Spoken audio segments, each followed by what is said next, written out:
go through our intro that will bring you in, but you'll be on camera the whole time. Sure. So Oh, that's a good thing to point out at the start, just in case. All right. yes, you're there, just kind of doing your own thing. Um, the okay, Just wait. Oh, I need it. all right. My wife's so awesome. She's gonna get me a drink, so I I don't ha- have to leave. I have a drink already in hand, so I'm good I to know you go. said going live, and I just looked to my left and I went, And we're already oh, little live. drink. I don't usually talk this much. That's okay. We're live. We're Yep. not recording yet, though. Nope. Well, So the podcast part anyway.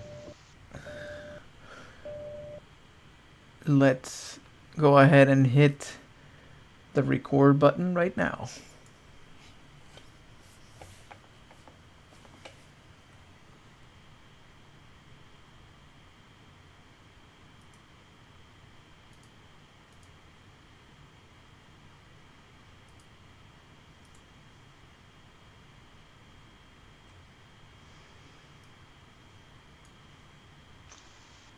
Hail and well met, my fellow Hearthstone players, and welcome to HearthCoach, the podcast that can help you be legendary. I'm your host, Dan, and this is the other host, Frid. Hello, everybody. He is a player of Legend Ranked, and I have convinced him to coach me, record it in podcast form, and put it out there so as to hopefully help some more of you make it to Legend also. Alrighty, there we are. A nice smooth beginning to episode 192. We are already up and in the air. The wheels are up. We are flying. Live and happening. How are we doing, my friend? I'm doing good. I thought you were gonna try to do the pointing thing, but you didn't do it this time. I Uh, didn't, I got right to you and I did my usual because even when I'm here alone, thank you, I just kind of go and point with my thumb to my right, and I just kind of did the same thing. I Yeah, didn't even no, think about, so but you're down there though, right? yeah, I believe so usually. so we have our guests in between us. So I'm all the way down to at the Okay. bottom. You're at the top. That didn't come out right. Ooh. I'm talking about cameras Oh and boxes. goodness! I'll give somebody $1 if they cut that out and send it in. They'll It's use a it as it's a clean show. We don't want to get the explicit or anything. I didn't even think about it till you brought it up. Not a bit. All right. So anyway, here we are. We I'm off doing to a good. roaring start. How are you? How are you? I am good. I am not. doing too badly. I think I mentioned last week that I auditioned. Oh goodness! I interviewed Position, yes. for a higher position. Yeah. Okay. Yeah. I'm still waiting on second interview. Oh, they Hopefully I'll still find out. dragging their feet on this? That's Oh, sure. It's a university oh, and that's right. bureaucracy, and it's actually moving rather swiftly compared to other times. You So just gotta go through the red tape process. Yeah. yeah, well, I guess the next interview will be one of the head honchos from higher up in the catacombs of the offices will come out and come down to our part of the compound and sit in on the interviews. I guess they'll pick they'll I guess they probably interviewed pretty much anyone who uh, auditioned. Why do I keep wanting to say auditioned? Who Applied? applied? Yeah, You're thinking about well, I know theater, why. which is your It's thing. You know, yeah, my daughter is auditioning for awesome. the middle school is doing Legally Blonde. I guess it's a play. So Yes, I think there's from a the movie. musical version Yes. or something. What Yeah. I do understand is they kind of sanitize it a little bit for younger audience. Yes. Yeah. They do different versions Yes. for different for different levels of school. Goodness, Yep. ages and whatnot. Yes. So All right. So yeah, let's. See. that play wouldn't be too hard to make age appropriate. Yeah, that one is not as bad. Yeah, you're right. But there are some others they do that you're like, ooh, but then you see what they cut out, and it's like, okay, I get it. I can tell you about my week first if you want. You Yes. can get through Yes. it. I just, I, I didn't play that much. I did have my match and I lost again.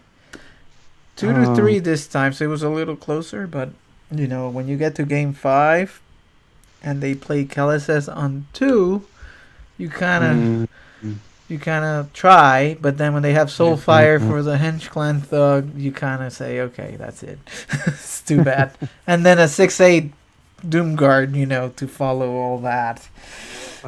It's so disheartening because there's not much you could have tried to do other than have him not draw that card. Yeah, So, with Rogue. Yep. It was pretty tough. Yeah.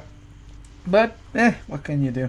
So I've been sucking at the league, let's just say. I want to talk to my guest about that in a little bit, to our guest. But I didn't play that much ladder, ended like 4,000 or something like that. So I made it as high as 2,500. I'm not trying or anything, but that's... At least you're on there. That's right. So you made it there. I got there about the 20th or something like that and sort of kind of sat there. Normally I would have played wild, but we've been busy here. My daughter had an art show this weekend, so we had to prepare for that. And where did we do? We did something on Saturday. I can't remember now. Escaping me, but... And then then we're going on vacation this weekend. We're going to this place called Great Wolf. It's a new lodge that's open in May. They have locations all over the country. It's an indoor water park and kind of like a resort. And it's in LaGrange. I've never been to LaGrange. It's about an hour and a half from here. It's kind of country. Georgia country. Okay. And let me see. I think that's it. That's it for me. So pretty quiet week of Hearthstone, just doing the quests and chilling, playing not different decks. Oh, this is what I was going to say about the league. In 5 weeks, I have faced the same lineup and the same decks 5 weeks in a row. And I have been playing the same decks. I changed one this week. The Warlock, I put in a Mage. But it has been Warlock, Rogue, Druid, and Hunter. And it has been the same Token, Odd, Zoo. I guess the Hunter has varied between the Death Rattle and the Secret, but they're just a little bit different. Same lineup, 5 weeks in a row in this meta. So that part has been interesting. And I've been bringing the same kind of thing. I've changed the Hunter around, and this time I put in Mage instead of Warlock. So just as a different thing. And I won a game, so there's that. But anyway, that was that. So back to you, Dan. How was your week? I got in as much Hearthstone as I could. Didn't get in to play as much as I would have liked. I almost got to rank 5.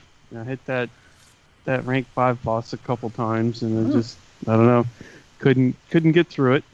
But that's fine. At least I, made it to 6. So I'd start at 10. So I got worry about trying to get through that floor. At least I start there. I'm up to 9 tonight. Been playing that aggro mage deck. Okay. Not too bad. 16-10. So overall, that's pretty good. I've missed a few games with it. I think just a couple. So but I've been recorded most of them. So if I can keep that average up, that'll be cool. If I get in on a couple of good win streaks. Had one going tonight. Like I said, I made it up to rank. I think I'm still on rank 9. Yes. Yeah, just been. Yeah, that's. I'm looking. I'm like, that's kind of covers my Hearthstone week. Okay. Yeah. No. It's. I think it's okay deck. I mean, it's. Yeah. No, I've been having some. I like it. I've been having some pretty decent success. I've squeaked out some wins. I've. All right. Lost by a couple of times. Get them down to a point. Just can't quite finish it off. Mm-hmm. I had a very satisfying win against the Mechathune Priest, Oh yeah. where we get to the end and that little 3-card combo they need to have, I detonated before they could play their other cards. So they had to play their other cards without the ability to clear everything or whatnot. Okay. So managed. So I was able to win that game. That felt pretty good. I thought it for sure. I was like, I saw it coming. Yeah, I'm because like, no, come on, there's got to be a way to stop this. no, there I was like, isn't. oh, there is. Oh. Boom, blow it all up. Okay, no, I messed up this combo. All right, All hey, right. I won. So that was cool. Did that. And now with this week's, well, I've been struggling hard with this week's health nugget. The health tip of the week. Yeah, the health tip of the week. So without getting into like a whole lot of detail, my next therapy appointment's going to be pretty interesting. I guess due to current events in the news, you could say I guess I'm one of the people that have been triggered. Mm-hmm. All I'm going to say is you never forget the name of your abuser, even if it happens when you were 10ish and you're 52 now. Yeah, some things you just don't forget. They just don't go away, even though maybe you don't think about them for years and years. And then something happens and it all just comes flooding back like a ton of bricks. And some things, yeah, dates and places can be fuzzy. Events, what happened, who did it? No. You remember that stuff.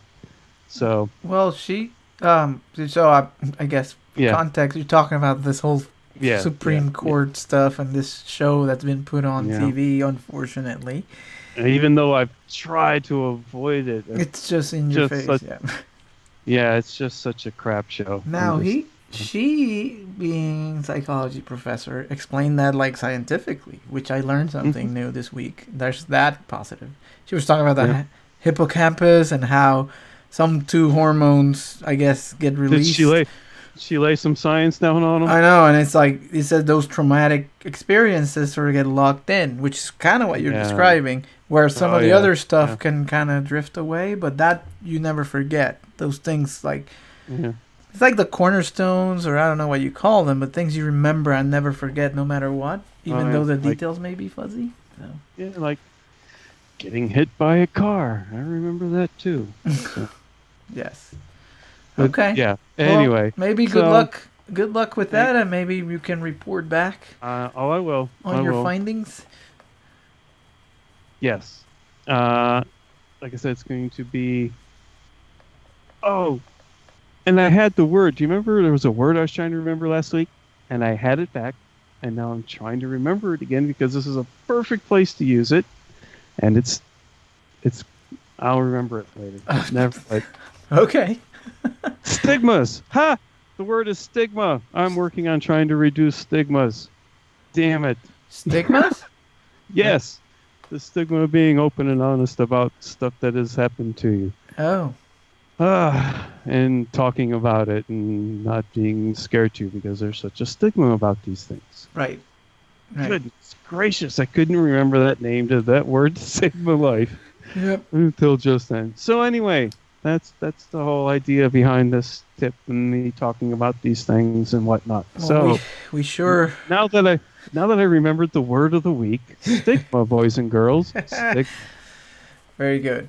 And All right. Using them. So moving on to more fun things. We have a really cool night planned. Those of you that are watching live are already know what's going on. And I'm going to leave it to you, friend. Do you want to introduce our guest? Sure. So we have a very special guest tonight. We, if you've listened to our show before, he's been on several times. almost to the point where he doesn't need an introduction anymore because he's so familiar to the show. But not just that, he's getting more familiar with the whole Hearthstone scene with his recent results.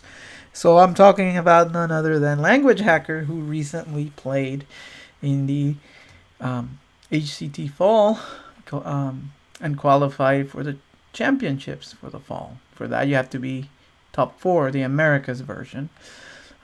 If you remember the format, you got the 4 regions that play, and the top 4 from each move on to the championships for the season, so fall championships. So that's be 16 people, and the top 4 there move on to the world championship. So he's got a shot, if he makes top 4 in this next stage, to get to the world championship. We're talking about some serious money and notoriety already have it. So with all of that, welcome to the show, Language, again.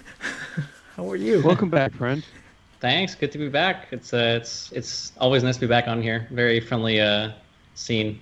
I mean, the resume just keeps building up, though. We're like, not so well known, kind of well known. Now it's like, hey, he's qualifying for the big time now. And not to jinx it, maybe I'll be on if I'm the world championship. Hey, the world champion. You're welcome back anytime, friend. But hopefully it will be as a world champion. What the next step is the fall champion. So hopefully you'll come back on after you make fall champion, or at least the top 4 there, and then we'll have you back after you win it all.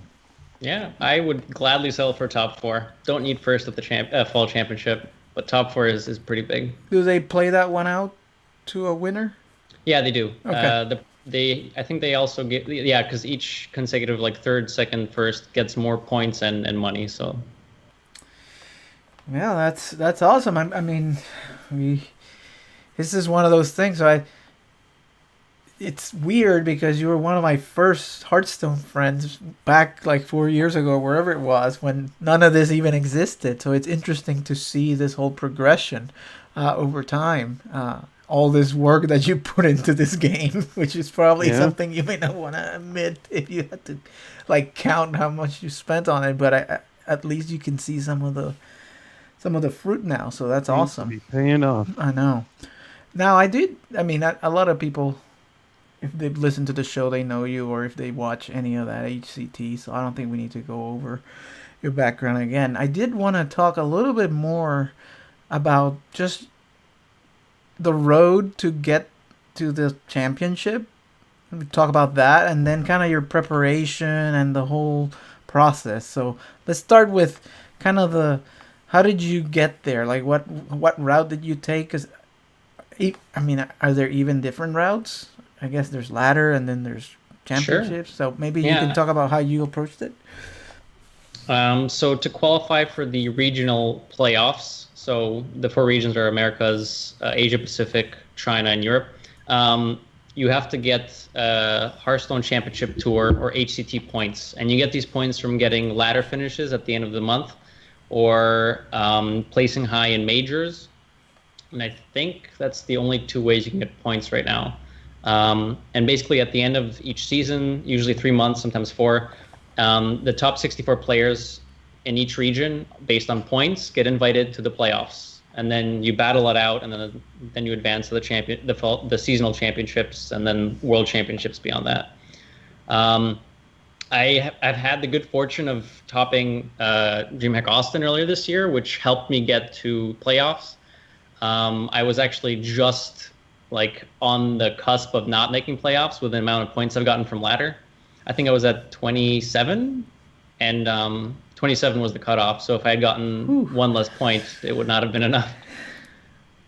So the point cutoff is based on whatever the top 64 have. Yeah. Right? So there's no hard number cutoff, but they basically would go down 64 names down the list and say, okay, this is the number. Anyone above this number. They let people, if you're tied for 64th, if 5 people have 27 points at 64, they let them all in. That's fine, but that would be the hard cutoff for numbers. I try to do my best on ladder. I'm not the best ladder grinder. I struggle to play for long periods of time, and I get frustrated very easily. Which is, perfect for Hearthstone, where you have to play sets after sets after sets in tournaments. Well, dude, Anyways. it gives me hope, dude, because you're talking about me. Now, So, Yeah, if any, I'm sure a lot of people share the frustration. if anybody watched him on the show, it was funny to see his facial expressions of just despair and like There were you some could, clips. you couldn't hide it. It's like, oh my god. I may have played it up a bit for the camera, but Okay. I those were pretty genuine reactions for the most part. It was very interesting. It reminds me of me because I would do the same thing. Like I just, but not trying to play it up. I just oh, couldn't I control could. it. Oh God, if I wasn't. Oh jeez. I was trying Hopefully, not to hopefully I laugh. would like pay attention to my game and not the camera. That'd be my problem. Yeah, Probably, yeah. I'd be like trying to ham it up and So make a dumb play. so when you say a major, what does that mean? How does that get determined? So Blizzard has a list of events that they sanction as like majors that they basically say, hey, this event will give like HCT points. It's usually fairly big open tournaments. Most of the dream hacks are there. They have Blizzard organizes tour stops as well across the world that you can visit too. They've had some in Toronto, Oslo. I think there's a bunch. Like if you go on their website or even just Google like HCT tour stops, there's a list of all of the locations they have. Basically, any event that they say, hey, this will get points, that's considered a major. Usually big tournaments. Okay. So you can just go. They're generally open. It's Yep, anyone can sign up.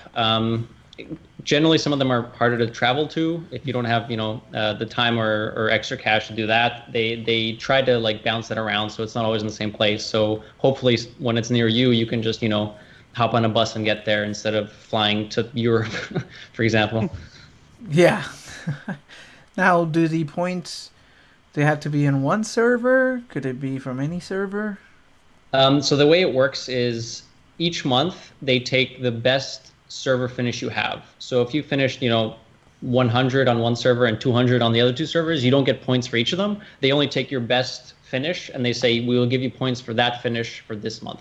So you can only get one finish per month, but it can be on any of the servers. And do you declare I'm America's, or is that luck because of where you are?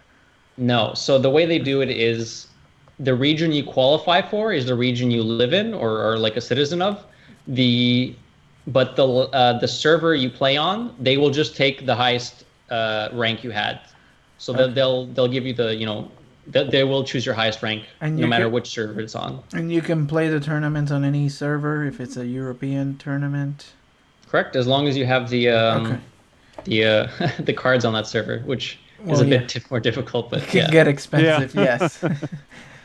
So you try to. I mean, there's enough opportunities, right, to get the points that you need.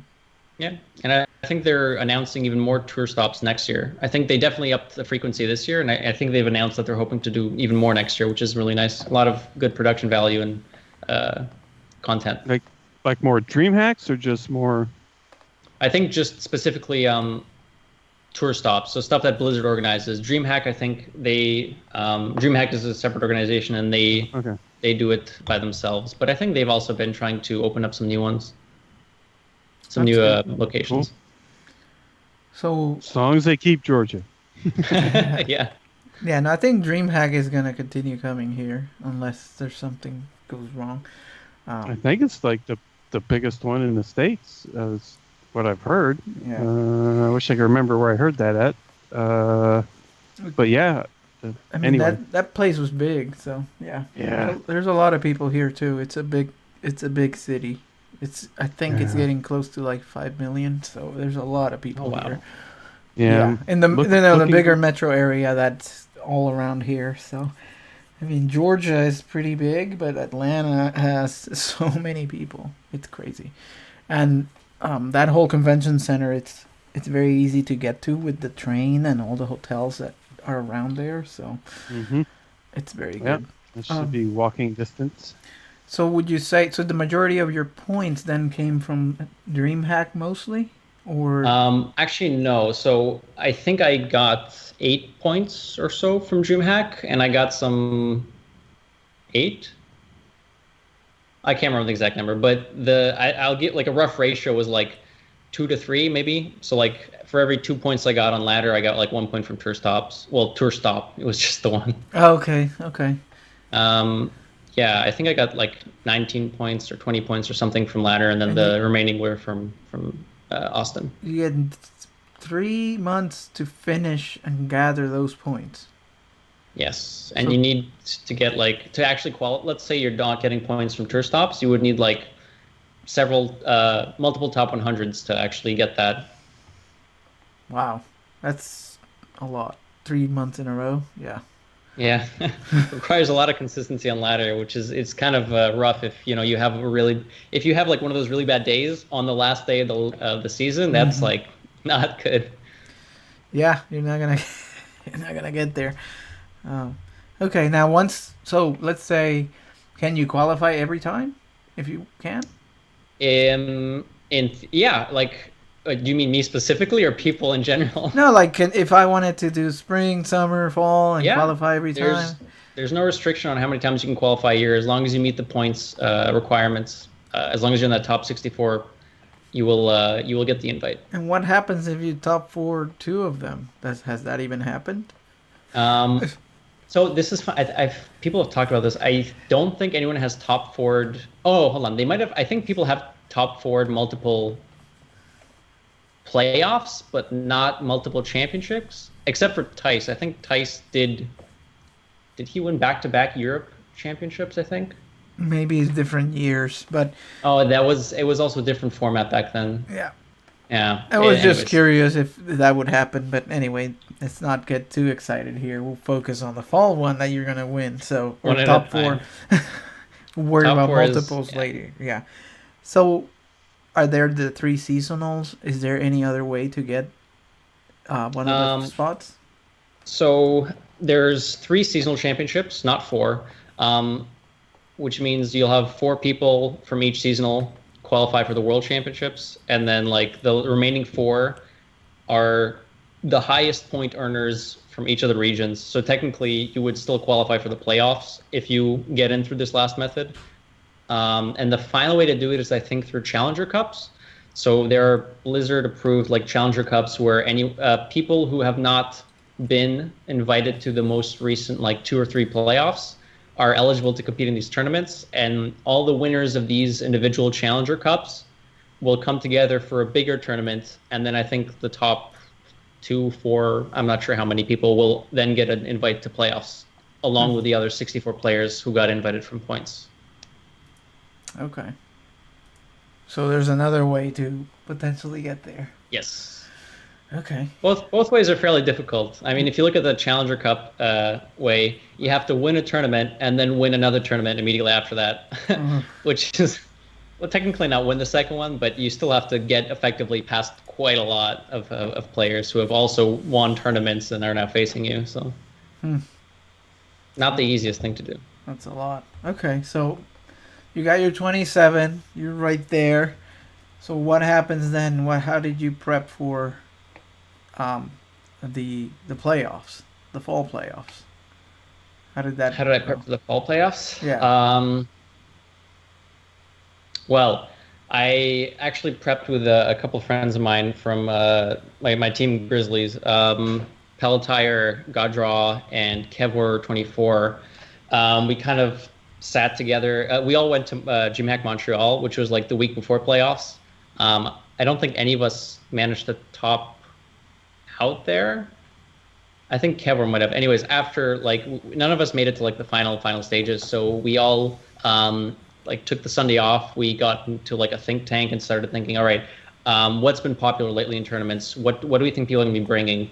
It is Conquest, and DreamHack was last year standing, so the format was different. But I think getting an idea of what decks are popular is still a good place to start, because you don't want to just craft a lineup that you've had in the back of your mind, like, oh, this could be really cool, and then find out that, wait a second, all the meta decks right now just destroy this one deck I might have. So a good place to start is what's in the meta right now. Is there a deck that almost everyone's bringing? If so, can I try to target that? Is that deck even targetable? Like some of the aggro decks you can try targeting, but I mean, like you said, sometimes they have Kelseth into echoing imp into Serenite Chain Gang into Doomguard into Doomguard. And you're like, And I mean, yeah, okay. even with anti-aggro decks, it's hard to counter that. Pretty much that. From there, we kind of figure out, okay, what decks does this, based on what's in the meta, what decks can we kind of exclude? And an interesting thing about the meta right now is it's hard to make a cohesive lineup where all 4 decks are equally powerful against the same strategy, because most of the tier 1 decks are not the same archetype. You don't see like Control Lock, Control Priest, Control Warrior, and Control Paladin all up in tier 1, because that would be like, oh, perfect, the full control lineup. It's kind of like 2 really good decks, maybe a third one, depending on what lineup you're going for, and then the 4th deck's kind of hard. And the thing about bringing like slightly weaker power level decks is, one thing that people like to bring is just a good dex lineup, which is just 4 really good decks in the meta. It doesn't necessarily have to be targeting a deck, but decks with high win rates that, when played well, do well. That could just prey on, weaker 4th decks that you might want to bring if you are trying to target a lineup. So there's a lot of thought going into what kind of lineup you're going to settle on. And we saw, I think in the top 4 for NA playoffs, it's not NA, All the Americas playoffs, we had like 2 anti-control decks, 2 anti-control lineups, and I think 2 aggro lineups. I don't remember the 4th lineup that was there, but you did see a variety. And you're not going to be able to beat everyone there. You just kind of have to figure out, how do I like hedge my bets to be good against most of the field, or not get preyed on too hard. Jeez, it sounds like it's all over the place to try to... I'm trying to make it sound like there's a very direct line, as in, okay, this is exactly what we need to do, but there's a lot of flip-flopping and splashing about until you kind of settle on something that you think is pretty okay, but you're not sure. Yeah. That's about probably as good as you can get, especially with this crazy meta nowadays. I mean, it's so all over the place. A lot of control, but it's not pure control on the meta. There's all kinds of stuff. Well, and some decks have versatility. Like, all of a sudden, when you play Rexar, you're no longer an aggro deck. All of a sudden, you're making giant zombies, so you can go forever. It's like, what happened? This was not the strategy, and you could change it. Even, I've been playing even Shaman a little bit, and if you get Hagatha, all of a sudden, you could change your plans and be like, all right, I'm just going to sit here and try to get stuff from this until maybe it's a fatigue type of plan. So there's all kinds of stuff going on. So what did you end up settling on? I remember seeing a Shaman, and we could talk about that memorable game in a little bit. But I do want to talk about the lineup. So you had a Shaman in there. Did you have a Warrior? No. No, I actually... So Warrior is one of my favorite classes right now, just because I love the control archetype, and Odd Warrior is like the epitome of just control. Just get a bunch of value with Dr. Boom. You don't need many more value cards in your deck. And then just against all the aggro decks, just armor up out of range and stuff. Yeah, you never kill them. They just hit the button because it's over. Yes. Yeah. The problem with that is that it's very, very easily targetable, and it was fairly popular leading up to playoffs. And even in DreamHack Montreal, we started seeing a bit less of Odd Warrior, because it was actually in last year's standing. It's a bit different because you don't get targeted by a full anti-control lineup, but I had a feeling, and the rest of the Grizzlies agreed, that Odd Warrior was probably not a good bring, because there would be a lot of anti-aggro, and there was a lot of anti-aggro. Druids in general, Token Druid is not great for the Warrior. Even Lock can be a rough matchup. Death Rattle Hunter, there was a lot of. There's going to be Shudderwalk Shamans, and that's kind of a lot of what we saw. There were still some aggro lineups, and those definitely got through, and those kind of preyed on some of the anti-control lineups. But I felt like Odd Warrior was not the way to go. I settled on the lineup of Taunt Druid, Shudderwalk Shaman, Cube-Lock, and Quest Rogue. Oh, okay. So yeah. More control-y then. I tried to go kind of not super control, but sort of anti-control, which is kind of weird because some of these decks, their win condition is so super late game that you can almost define them as control, but it's not quite. But it was kind of an anti-control lineup while also trying to be like an anti-control lineup without being aggro. Like these weird convoluted sort of all right, so get 'em decks. Yeah.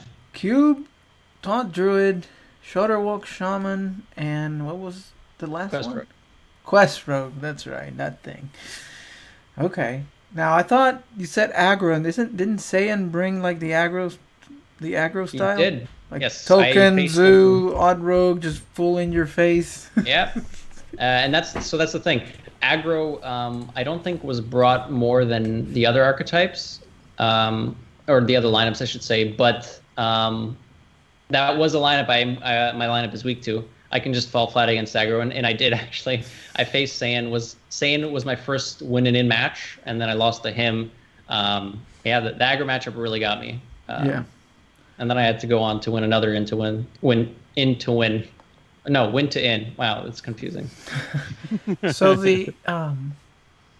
were you happy with the lineup once you saw everybody else's, or were you freaking out like, oh no, I made a mistake, I shouldn't have included this? I was pretty happy seeing the field with my lineup because I felt like I had a good shot against almost every single lineup there. Some of the heavier aggro lineups would definitely get past me. Luckily, I only faced one, and it was Saiyan, and he did win. But for the most part, it did fairly well. I do think I regret bringing Q Block. I thought it would be a bit more powerful than it was. It felt underwhelming at times. It still did some good Q Block stuff, but I felt a lot of the time I had to really draw well, or at least better than my opponent, to get enough of an advantage to where I could win the game. Sometimes it just played out like a control game where I just, hide behind Void Lords, and then they can't get through, and then I just kind of win over time. Very rarely did I actually just blow them up on turn 7 or 8 with Doom Guards and Skull and whatever.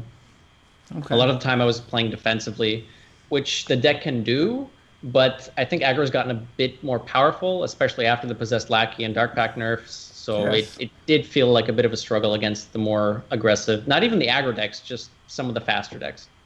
Okay. So what would you have included, you think, instead of that deck? I can tell you after the Fall Championships. Okay. All right.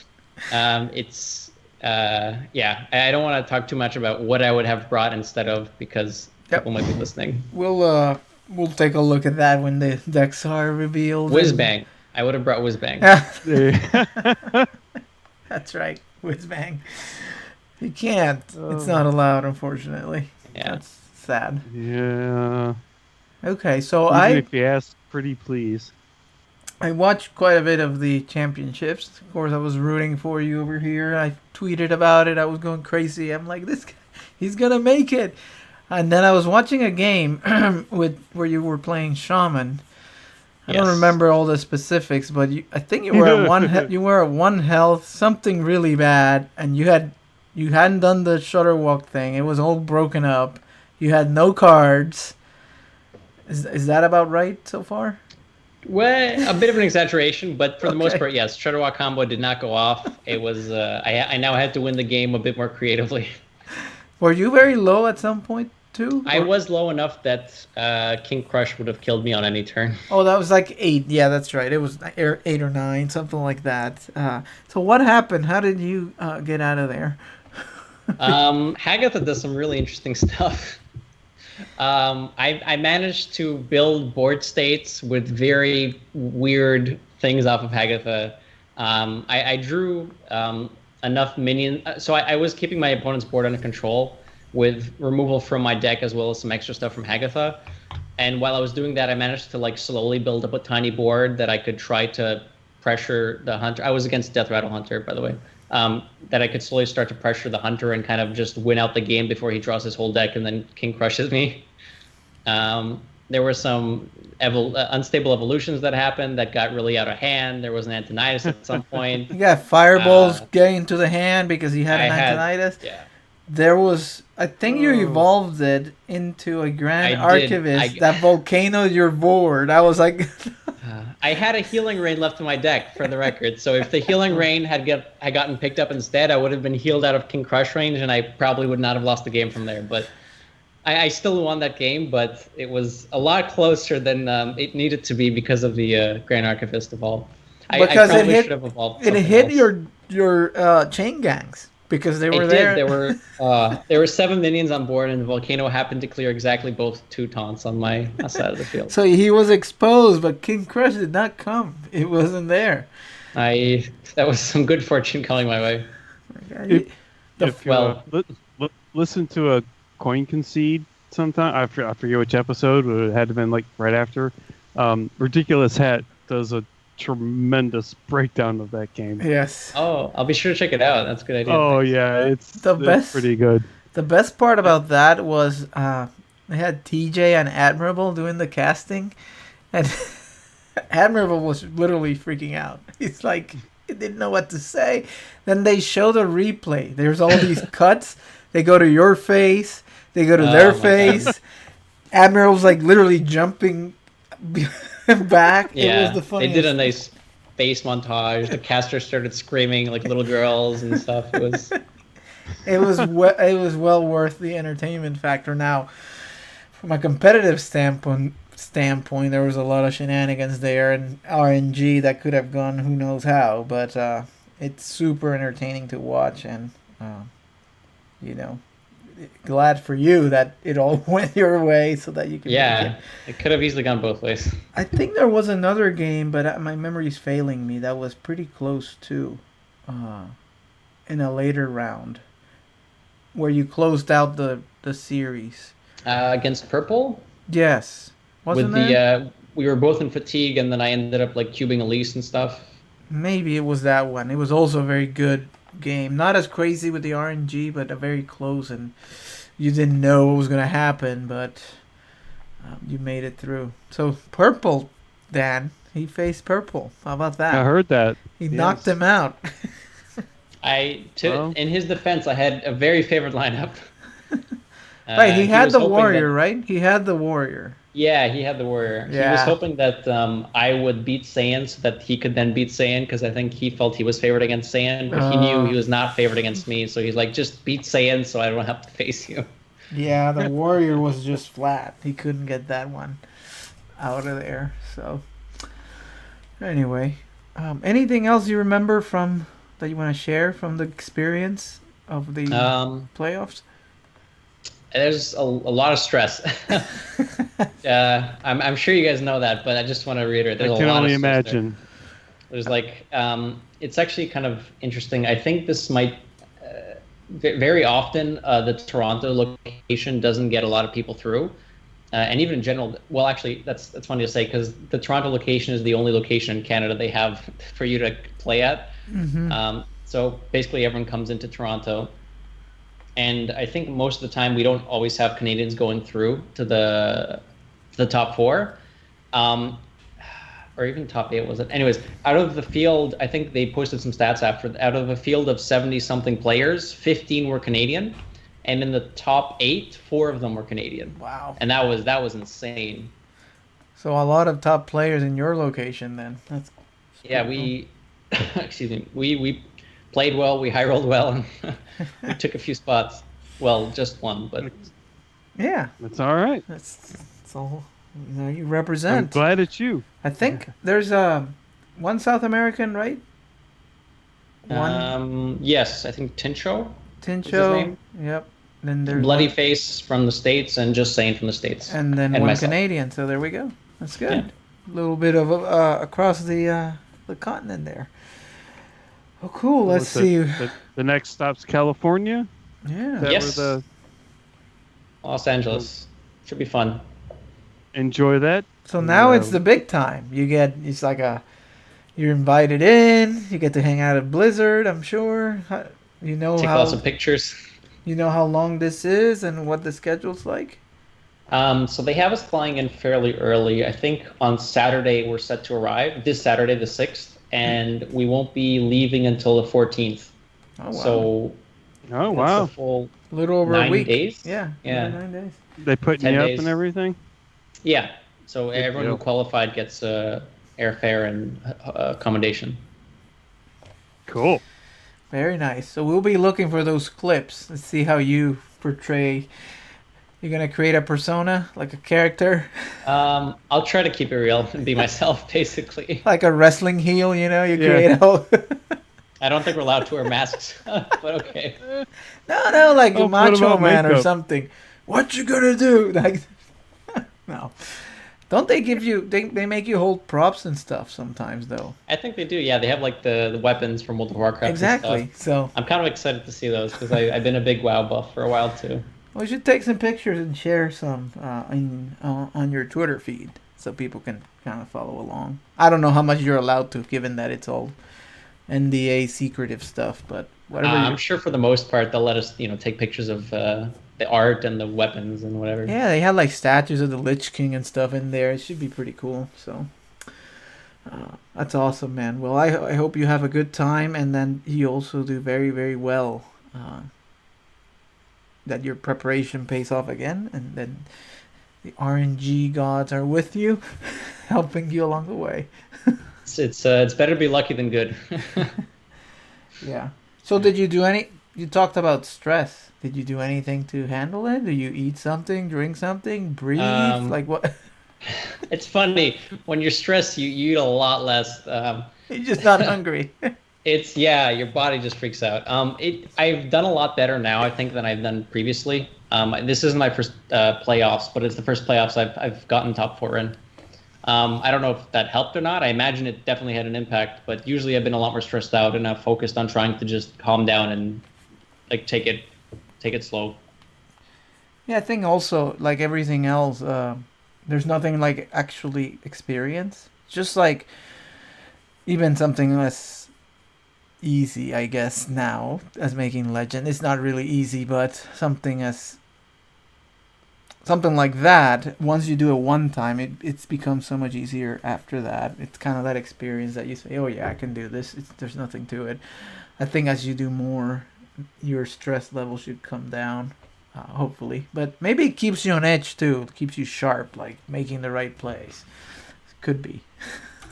And I know I made a point of, yeah, especially in that game, actually, in particular, the Shaman versus Hunter, I made a point of just, I had plays in mind, and then I just said, oh, all right, hold on, take it easy, think about it for a bit. Don't just, start throwing fireballs. Now, yeah. That's good. That's definitely good. Don't start throwing fireballs because you're gonna lose. Yeah, that's right. You don't That's have pretty much lethal it, yeah. just yet. It's not a freeze mage. This is something else. Actually, they didn't use the fireballs. They were just. I did end up using. Actually, did he concede or did I kill him? I think he conceded. Yeah. Yeah, I don't dude. think I did use a fireball. Yeah, it was just the threat that he knew. Okay, this is Yeah. gonna happen to me eventually. I'm gonna die here. So, cool. Well, good. Anything else, Dan? You may want to ask before we move on to Oh the deck. no, I've been just taking this all in. I couldn't think of you know me. I just interrupt. No, it's fine. It's all good. No, I'm good. I I'm just good. thought I'd take it in that direction of the competitive like journey Yeah, for people no. that are curious. People are going. I've been quite enjoying myself sitting here, taking this in and listening to it. Yeah. I don't know. Are you going to be coming down for DreamHack Atlanta again? Yeah. Yeah. Oh, cool. I will book the tickets right after this podcast. I've been meaning to do it for a week now. I keep coming home and saying, all right, book Atlanta, and then I fall asleep or eat or lose track. I will do it right after the podcast. When is it, Dan? Excellent. I forget. When is it? It is the 16th. Okay. It's the weekend before Christmas. Thanksgiving. Goodness. Yeah. Wow. So it's coming soon. Before we Yeah. know it. Yeah. Yeah, I got a home game this weekend, and then I got 2 more. Yep. And then, yeah. And Yeah. then, The Discord group is pretty active. I think there's gonna be quite a few people, so we should try to meet up down there with some of them. So look forward to that. All right, so we can move on to our deck this week. I used this deck for Legend, I think, a few seasons ago, and I wanted to use it, but we never got around to it. So I'm glad we're playing it now, because I think it's pretty powerful. So why don't you run us through what we got here, and maybe talk about some of the decisions to include some of these cards. Sure. I will preface all of what I'm about to say by saying that this is the list I believe Zalay settled on while he was climbing ladder sometime during the month of September. I don't know if this is what he ended up climbing with, but this is the list he ended up posting and saying, I think this is a good list. And I went through it and I thought these are some pretty good tech cards for the meta right now. And I felt it was good enough to just bring to HearthCoach, I guess. Um, there's a lot of, well, there's not a lot of, but there's some more defensive tools than some of the other, I guess defensive might not be the right word, some more swingy defensive tools that than some of the other lists. There's no giggling inventors or Saturday Night Chain Gangs, which I think is an important thing to point out because a lot of people like bringing those as a more defensive option against the aggressive decks. But there are some other cards in here that help make up for that. So if you just go through from top to bottom, we have 2 candle shots. Good tool, good to use with Hunter's Mark, good against aggro, a nice little ping. We have 2 Hunter's Marks. We have 2 Play Deads, which is good with the Death Rattles in the deck. We have 2 Trackings, good at looking for what you need, depending on the matchup or depending on the situation / board state. There's the, of course, Prince Keliseth. Just increase your win percent by a little bit, when you play it. Good on turn 2. Really good on turn 2. Sometimes good on turn 1, but very good on turn 2. We have 2 Devilsaur Eggs. This is one of the main Death Rattles in the deck. One of the earliest ones you can put out there as well. We have 2 Mind Control Techs. So I think the old Death Rattle Hunter lists might have had 1 or 2 of them, but this list definitely runs 2. If you fall behind on board or you don't, get your Death Rattles up online fast enough, MC Tech is a good way to get them back. Like, say you play an egg on turn 3, they start, flooding the board. You can MC Tech and then play dead, and then suddenly you have 4 minions on your side of the board instead of, just 1 or 2. 2 Spider Bombs, useful against some of the big decks, Even Lock, for example.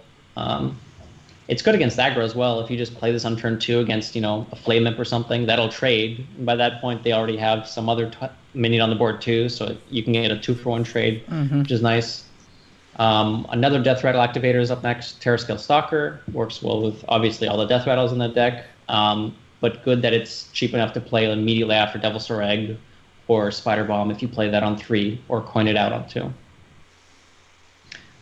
One of the cards that Zalay decided to put in that I kind of agree with is Defender of Argus. Just fun. It's an old classic. Yeah, this is like an old classic card. Yes. Used to run this in like Handlock and stuff. So going some zoo decks even, you could throw that in before Fungal Mancer was a thing. I forgot about that. That's true. You just buff your board. It's all you got. It's really good. It works well. So one of the things that Hunter can lack is, of course, by the time you get everything online and on the board, if your opponent's an aggressive deck and is just hitting you in the face, you can die before you stabilize. Argus can help with that. If you have like a Devilsaur Egg on the field and just play another minion and Argus it, they will, your opponents will not always trade into it. And even if, it's not an aggro deck and you wait till late game, you can start popping Death Rattle, proccing Death Rattles, and then taunting up the eggs so that they can't maybe attack and get through to your threats. Taunt and plus stats are pretty good. Well, I suppose that it's here also because if you don't have Giggling or Chain Gang, it just provides some more taunts. Both of those have taunt, and both of those are not in the deck, so taunt is good.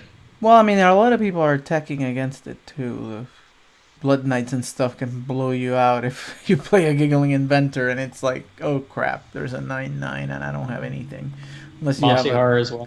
Yeah, Mossy Horror just blows it up, and with eggs and stuff you can defend against that. All right.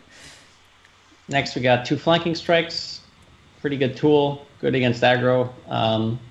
It's fine and flexible against non-aggro as well. Houndmaster Shaw, really powerful tool in the deck. Really cool. You can do some crazy stuff with Houndmaster Shaw. You can end up cubing him, then everything has rush. You can cubing and then popping the cube. You can go like Houndmaster Spider Bomb on turn 7, immediately kill something on the board. Houndmaster Shaw Mind Control Tech is really cool too, because now your Mind Control Tech has rush, and the minion you just stole has rush. I lost to that a couple of weeks in a row, to that exact scenario where it's like, okay, there's no way, and all of a sudden it's like, oh crap, I don't have a board, he's got a bunch of stuff, and a Shaw that I can't deal with. Very powerful. It's a very powerful tool, and it's a threat in itself. We have 2 cubes, good value card, more death rattles to activate with the other death rattle activators. You have 2 grizzlies. The 2 grizzlies are here to work with Katharina later on, and it's honestly just good to play out on turn 5 against some aggressive decks too, because they're trying to spit out their hand pretty fast and kill you. So it ends up having a lot of health when you play it against aggro. 2 of those. We have Zilex in here. Very good anti-aggro tool. It's also kind of annoying to deal with from non-aggro decks as well. You don't even necessarily have to play it to hit something. If you just play Zilex by itself as a taunt with Divine Shield, it's kind of annoying for them. And the heal mechanic is definitely nice as well, especially if you're having trouble finding lifesteal later on with the Deathstalker Rexar Build-A-Beast.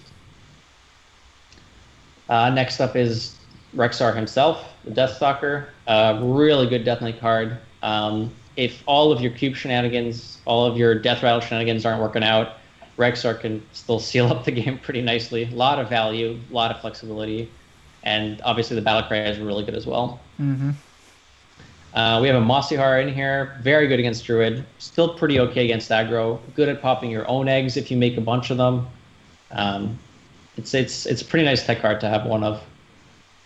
And finally, we have Katharina and King Crush. So the beast count is at 3, and King Crush he's a big boy, and he has charge, so that's pretty good too. I love that this deck made it playable, because I love King Crush. It was one of my first legendaries ever, and there was never like a place for it, but I'm glad it finally took this long to find a home. There was a lot of this at playoffs, actually. So Pelletire actually brought this over Shudderrock Shaman. Like, we almost have the same lineup. He brought I brought Shudderrock, he brought Death Rattle, but I didn't think it was strong enough to bring. I felt it was a bit too weak against aggro. It worked well for him. Pelletire also did top 8, so that was congratulations to him. But it's interesting that both similar lineups, even though we had like one deck different, both made it through. Yep. I was looking at King Crush's art, and it reminded me that I watched that Jurassic Park movie, the new one, and how disappointed I was. So hopefully King Crush will lift my spirits to believe in dinosaurs again. So you can... Yeah, that second movie, the first one of the remake was okay, but this wasn't good. So trying to make too much out of it. All right, so you can start queuing up, Dan. What are some mulligan tips and general win conditions that you can describe? Elisif and Egg. Just find a name. Elisif and Egg. Okay. Depends on the matchups. Against decks you think are aggressive, you want to keep Candle Shot, Flanking Strike, sometimes Mind Control Tech. Okay, well, we're coming up against a Rogue. So let me see. We got a Hunter's Mark, Play Dead, Flanking Strike, and the Witchwood Grizzly. Kind of stuff we were talking about. I would put the Grizzly back. Probably don't need to play Dead right now. Yeah, I would keep the Flanking Strike for sure. I think the Grizzly might be a bit too expensive. We don't want to pass until turn 5 or 4. Play Dead is good, but we don't have an egg, so I'd probably throw that back too. What about the Hunter's Mark? Do we want to, you can consider keeping the Hunter's Mark, but there's not a lot to hit early game, and I'd rather try to find like the Candle Shot. It's fine if you get rid of the Hunter's Mark. I'd hit the button. Oh well. No worries. So we got a Terror Skill Stalker and a Spider Bomb back, and a coin. All right, this was not odd or quest unless he threw it back, so it's something else. Rogue. All right. That means probably Miracle Rogue, and there's nothing we can do right now. We got a Witchwood Grizzly is what we drew. The coin, Terror Scale, Flanking Strike, Spider Bomb, and Hunter's Mark in my hand. It could be that Death Rattle one that Ugly Brute was playing. Could be that too. Oh, that's right. Forgot about that. Wow, Dagger Face on turn 2. So much aggression.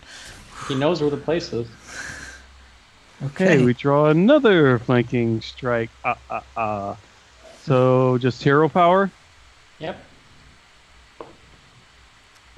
There's a consideration for like coining out Spider Bomb, but if he has backstab or something, it dies for free. We'd rather wait till he has a minion on the board before we play the Spider Bomb. Yeah, I felt a little too early to coin that out. Blink Fox. All right. Could it be Miracle Rogue? That's a 3/3, Dan. Could be. I don't know what you do to a 3/3. I don't know, but I might coin out Flanking Strike, I guess. Is that what we do here since we got 2 of them? I think so, yeah. It's very clean and it develops board. Yeah, I like it. Coin, Flanking Strike, bye-bye their minion. Hello, our minion. Feels really good doing this on exactly a 3/3, and you make your own. It's like... I'll see your 3/3 and I raise your little wolf. How about that? Kill a thing, make a thing is a pretty good mechanic. Yes. Yeah. Oh, okay, so this is some kind of shuffle because he played an augmented Elec. And that was okay. the Well, turn. it's early in the month and I'm ranked 9, so there's no telling. We drew a carnivorous cube. Mm-hmm. Let me see. We got the Spider Bomb. Ooh, do we Spider Bomb play dead? I actually don't hate that, yeah. I like that quite a bit. If he had backstab, he probably would have used it on the wolf and killed it off with a dagger, so I don't think he can clear this very easily. This removes his 3/4, allows us to push face, and makes it difficult for him to develop on the board this turn, because if he develops something big, the Spider Bomb trades into it, and if he had something small, he would have played it by now. Granted, he has played 2 minions already. And there wasn't a whole lot other that I could see, but maybe something with... Yeah, I don't know. Alright, there's a Giggling Inventor, and he's swinging into the Spider Bomb. Okay, that's interesting. Okay. Prince Killiseth. Oh. So I guess we're probably going to play that. There's some consideration to not playing it. We have a lot of options here. Okay. We could end up cubing our Spider Bomb, which is kind of cute, but I think Kelliseth Terrascale Stalker is a good way to develop board and clean up, I think, almost everything there, yeah. You can play the Stalker first before doing anything else, just in case we want to change up our plan, but I think... Okay. So we want this to hit one of the Annoyatrons, I guess? If it hits one of the Annoyatrons, it's going to be... Actually, it's a full clear either way, but... Yeah. Yeah. Now we trade with a wolf into one of the Annoyatrons to pop the bubble. Okay. We trade the Spider Bomb into the non-Divine Shield Annoyatron to kill it off, which triggers its death rattle, kills the another Annoyatron, and now we can play Kelso. Just like that. It's pretty clean, I'd say. Getting rid of that thing, it's a pain. We probably should have played Kelso first so he knew it was coming, you know. He might have thought, oh, maybe he'll just hero power now, and then you play Kelso. Alright, he's down to 23 at 6 mana and has 7 cards. Coin is gone because we had it, so it's 7 real cards. Oh, 1 Blink Fox, so he has a hunter card of some kind. Let's hope it's not Rexar. Oh my, don't say that. That's just... He probably would have played it already. Right? Isn't no, Rexar 6? He can't because it costs 6, yeah. Okay, so Faldore, Strider, shuffle the 3 spiders, and another Dagger Face. I mean, he's just on that plan, and that's okay. Ooh, another Witchwood Grizzly. I see that carnivorous cube there, but there's nothing really to do with it. No. Is there a reason to Hunter's Mark Flanking Strike? The only big thing in Rogue we're scared about that is really an Edwin. And I don't think Edwin's going to be a big enough threat at this point since we have a lot of stuff on board. I think Hunter's Marking here just to kill it off with a 2/2, the Kelseth, and then developing a Grizzly is really strong because you push another 6 face damage and you get a big thing on the board. Use Kelliseth, just sacrifice him in there. Yeah, we keep it at 3. Should we play the buffed one? If you want, they're pretty similar in strength. Like he's not getting through either very easily. But if you want, you can try baiting out a Vile Spine with a 3/12 instead of the 4/13. Play the other one. Comes out at 3/6. Go face for 6 points. It's hard for him to do 6 without backstab eviscerate, maybe. But Backstab is something he probably would have used by now if he had it. Oh my that's what goodness. he Well, had. The it's a good spider. thing we baited it. He What was had that he had? a Vile Brood Skitterer. It's It's the the Hunter one 5 mana 1/3 Poisonous Rush Beast. you only put that on a Build-A-Beast and never see it Yeah. on its own. So anyway, so he did that, and then let's see, did he hero power the face? He's just trying to chip you down 1 damage at a time. So Looks that way. she's at 17 now. I drew a tracking. There's nothing worth really the carnivorous cube. I guess we'll go ahead and just do tracking, see if we get something useful. So the opponents actually relatively know at this point, and I kind of like just playing the Grizzly and Hero Powering for the full 7 mana. Okay. We could try just killing him over 2 or 3 turns, just by weaving in the Hero Power. The tracking, we're not 100% sure what we want yet either. If he happens to clear the board here, we might want to try to find a big threat from our deck. If we think we're about to push lethal, we can track to find an answer to like maybe a second Giggling. Yep. If he had more health, the tracking might have been a bit more useful because we're not aiming to kill him very quickly. We're looking for a longer game plan. But since he's so low, I think it's a good idea to do Okay, so this. there's instead. Academic Espionage into Elven Minstrel into He's Dead. So that's it. Yeah. Smart moves. Smart moves. I can see. Maiev is down. Clean, easy. Flanking Strike one. can be so swingy sometimes. Like, you're Yeah, like, it's a good card. he's my 3/3. I'm looking good, and all of a sudden he's like, oh, I reversed that on you, and now you're screwed. But Yeah, we had all the answers that game. It's nice to be on that side of it. Yeah. yeah, so Alrighty, we're up against the Warlock this time. We open up with a bunch of cards I don't think I'm going to keep. A couple of Hunter's Mark, Defender of Argus, and Flanking Strike. I don't think we want any of this, do we? So I think Flanking Strike for sure we'd want to keep. Oh, okay. There's a possibility that Zoo and Flanking Strike kill a thing, make a thing is pretty strong. Argus I would throw back because it's not good by itself. I would definitely throw back 1 Hunter's Mark. We can think about keeping the second one. On ladder, it's a bit difficult knowing what you're up against because even Lock and Zoo, you mulligan very differently. I don't hate keeping 1 Hunter's Mark in the Flanking Strike. It gives you a bit of a hedge, and sometimes Hunter's Mark is good against Zoo if you end up drawing Candle Shot, for example. All right, so we're keeping a Flanking Strike and a Hunter's Mark on the other 2 back. I think he threw everything And back. we get Deathstalker Rexar, and no, I didn't. And Carnivorous Cube. No, I threw the right ones back. I kept the Flanking Strike Good, and no, Hunter's Mark. I was saying him, the opponent, I think, Oh. threw everything back. I'm sorry. Yep. So it's even luck, and he taps on turn 1. Cool. We drew Ziliax. And that's, I don't know, coin hero power? Nope. No? No. In this matchup, we actually hold back Hero Power sometimes. I saw you doing that yesterday. I was like, what's he doing? Oh, because of the Hook Reaver. That's right. I wouldn't Hero Power here. I would just pass. It's a pro. Okay. So this isn't like an aggro hunter matchup where you want to just kill the even lock as fast as possible because you take a while to get your things online, right? And especially when you don't have eggs and activators in hand. So we want to make sure he can't develop any big threats before we get everything that we need. And then eventually we build a big enough board that we just kill him without worrying about keeping him above 15 health. It's a pro tip right there. No unnecessary hero powers to get him closer to Hook Reaver range. Because it's not like, yeah, they have so much healing, it's not like you could kill him. Alright, tap into Acidic Swamp Ooze. We drew Mossy Horror. Okay. Same thing again, or no? Not this time. Yeah, is this coin Flanking Strike?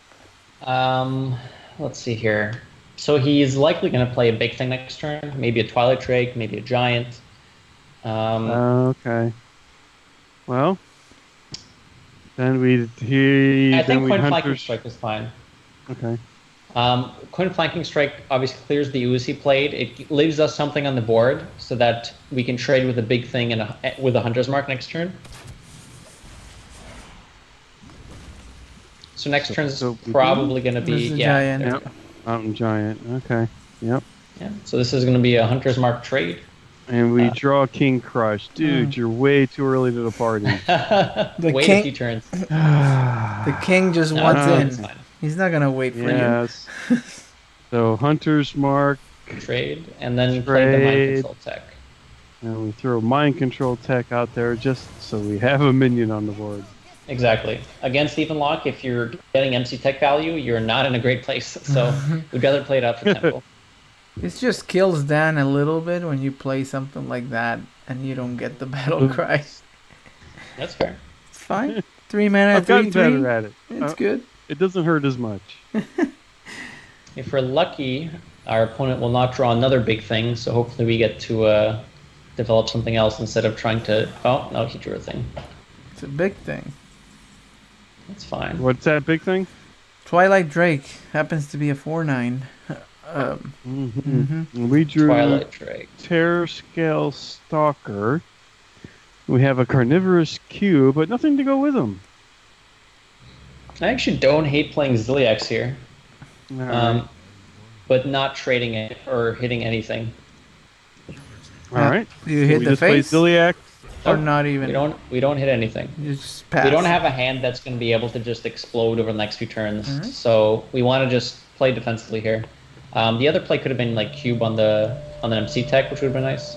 You know what? This didn't play well into Dread Infernal, so maybe that would have been a good consideration.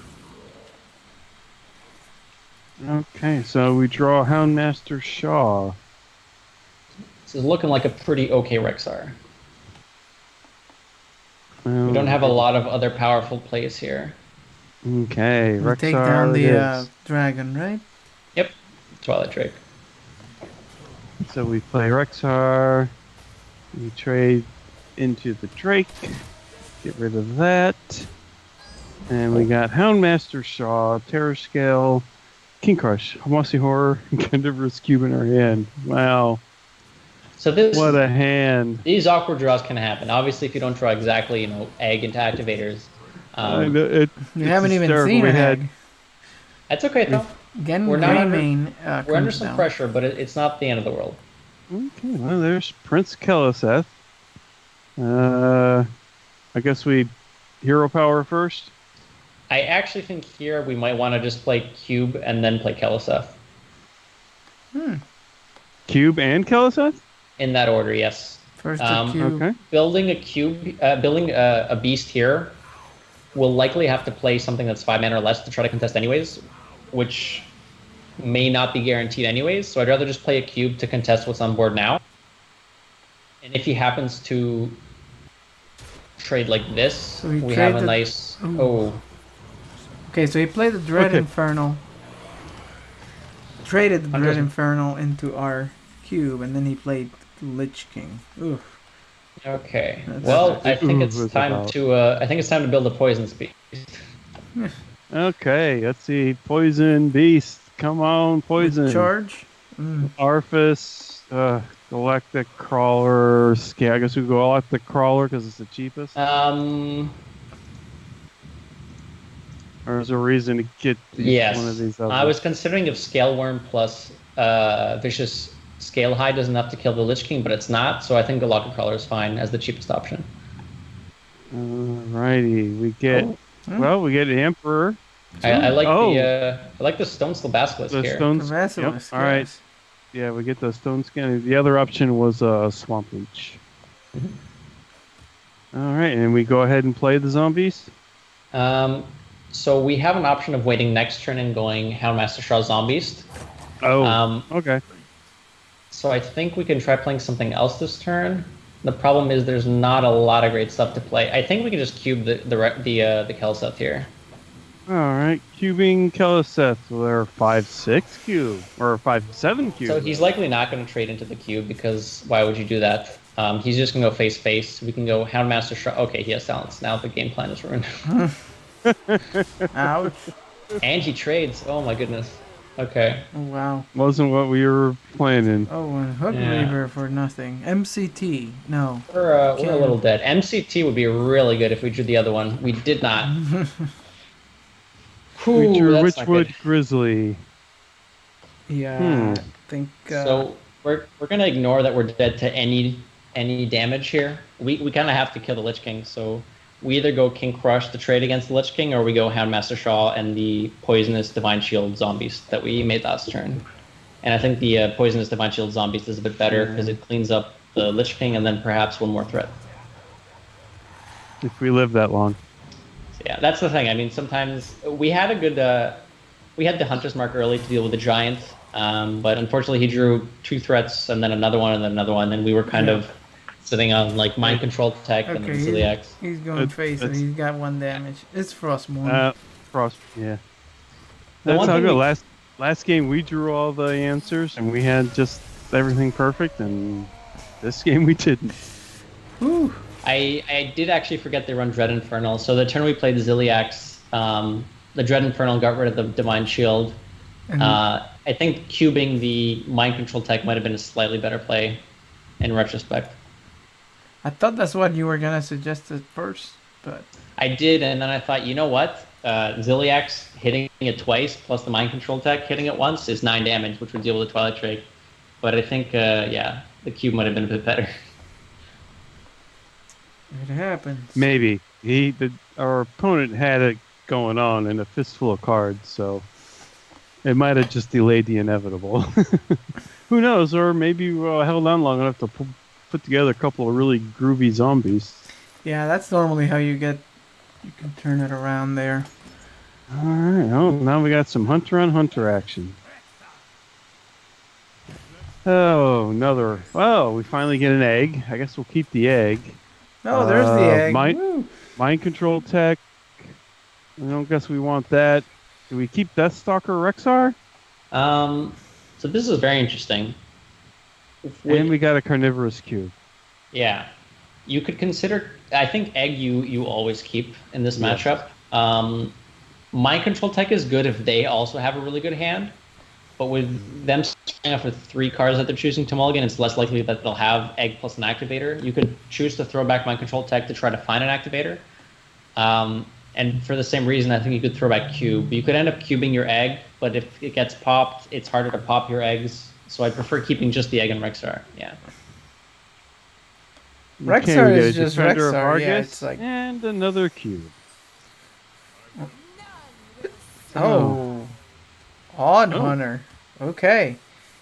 And an emote. This is Smork. Whew. Okay. That's What did he play? he didn't play anything, but Bach was in his deck. So Worgen Infiltrator.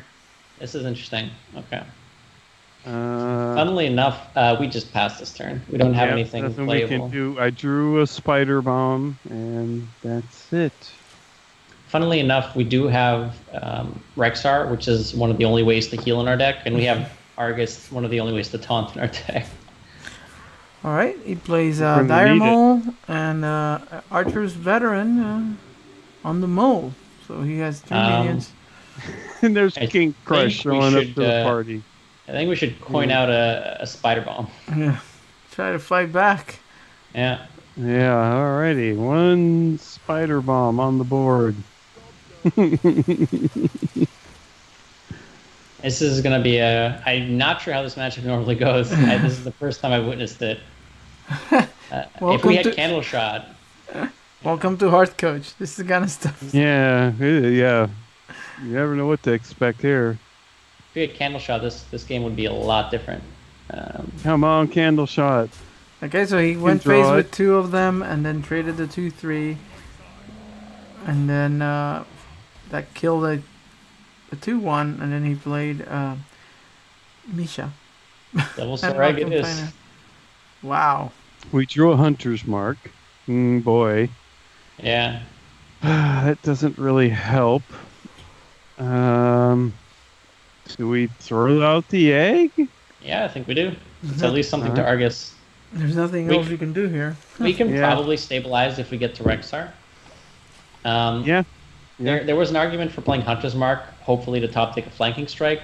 but I think we might still be able to win if we Argus this. It'll be pretty close. If we end up trying Candle Shot, we might do that instead. Oof. Hero power and 8 damage. Yeah, I think this might be a bit too much. And arcane shot, so we're down to 11. And he's showing This is my 10. kind of deck here, though. Right. I think Wow. we Argus here and then just pass.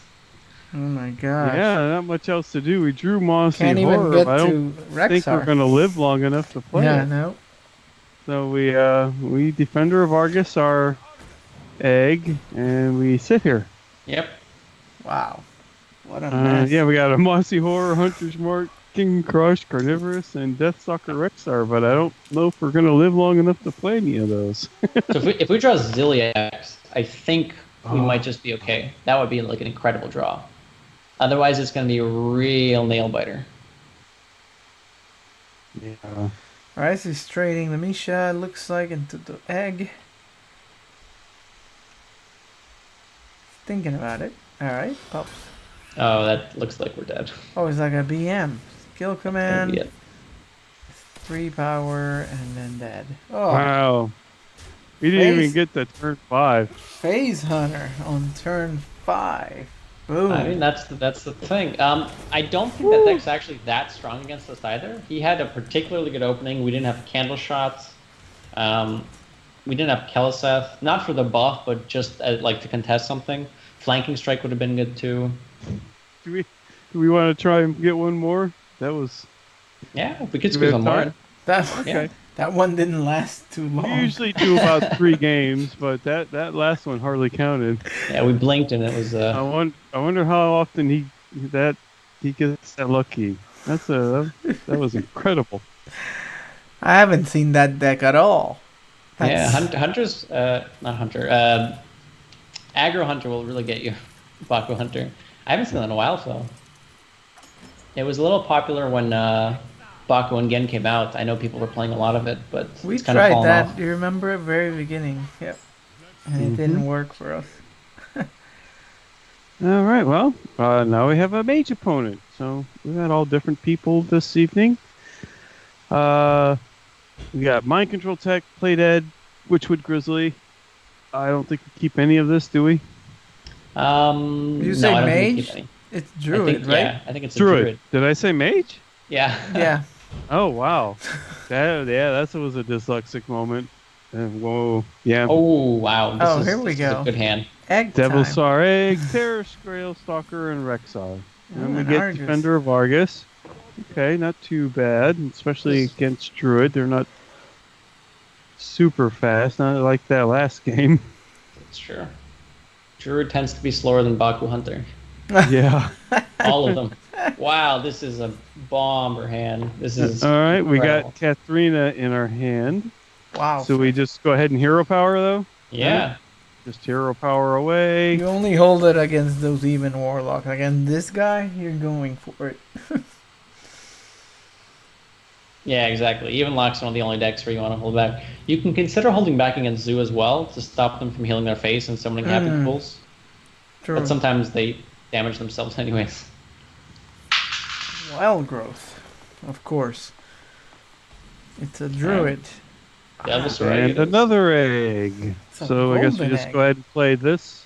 Yep. Oh, yeah, that's right. We gotta play the... No, I can't. I'm not gonna do that. It's on the right. It'd be neat, but we're gonna play the one on the left, because that's what you do. You have a And philosophy play on our that? egg. Like, play from the left or the right? Or does it... I usually play from the left unless it's a top deck that's really, really good, and then I play it from the right. Oh, Unless it's just that card you need. just Tilt just, is a real thing. just to say, I just got this, even though you had the other one. Yep. Yeah, so we got Devil Sorry, Katharina, Defender of Argus, Deathstalker, and Terror Scale in our hand. So you... do you do much hand reading? Or you... I do some. The longer on the day gets and the more sets I played, it's harder to do, which is funny because that's when it gets more important the further you get into the tournament. But I do, at least on a minimum level, what do they mulligan? What have they been holding for a while? I might kind of lose track of if it was the second from the left card or the third of the left card. Or All right, so he wild growth again, and then hero power our face. So do we play the Terror Scale this time? On the left of the egg, yes. Okay, to the left of the egg.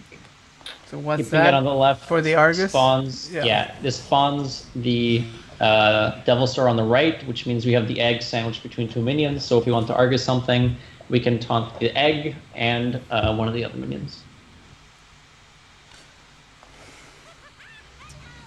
Giggling. Giggling inventor. Come Hello. on, mossy horror. Well, One Other turn spider early. bomb. God, It's Rexar actually pretty too. good Argus. Yeah, Rexstar, unfortunately, we're 1 mana short of playing it, but Argus lets us ping off a Divine Shield with the egg bumping in. So that's kind of nice.